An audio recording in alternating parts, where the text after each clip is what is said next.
এরা আমার দোকানের প্রতিদিনের খদ্দের, কিন্তু এরা কোনো কিছু টাকা দিয়ে কিনতে আসে না। এরা যা কিছু নিতে আসে সবটাই এদের আবদার, জোর বা এদের চোখের মায়া দিয়ে আদায় করে নেয়। এবং বিশ্বাস করুন, এদেরকে বা এদের আবদার মিটিয়ে আমি মন থেকে অনেক অনেক অনেক শান্তি পাই, যেটা কোনো খদ্দেরকে 1 টাকা কম নিলে আমি পাই না।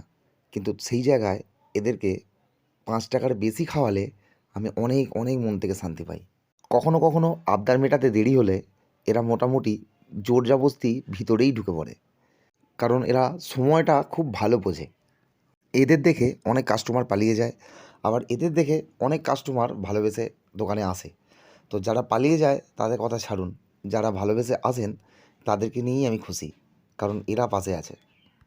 আমি জানি আমার মতো মনোভাবের অনেক দোকানদারই আছেন যারা এদের ভালোবাসেন এবং এদের আবদার মেটান, কিন্তু এর চেয়ে আরও বেশি দোকানদার আছেন যারা এদের লাঠি মেরে বা লাঠি দিয়ে মেরে বা গায়ে জল দিয়ে দূরে সরিয়ে দেন।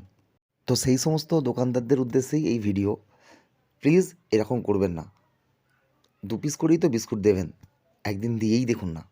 লাঠি জল ঝাঁটা অনেক দিনই তো দিয়েছেন, তার জায়গায় একদিন 2টো বিস্কুট দিয়ে দেখুন না, আপনার ভাগে কম পড়ে না আপনার আরও কাস্টমার বাড়ে।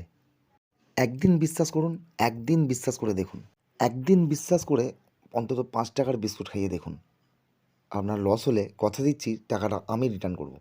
আপনার আমার প্রত্যেকের ছেলে মেয়ের যেমন একটা আবদার থাকে, এরাও বাচ্চা, এরাও কারো বাচ্চা, এদেরও খিদে থাকে, এদেরও একটু আবদার থাকে। তাই এই সমস্ত দোকানদারের কাছে অনুরোধ, প্লিজ এদের তাড়িয়ে দেবেন না, লাথি মারবেন না, একটু এদের কথাও ভাবুন।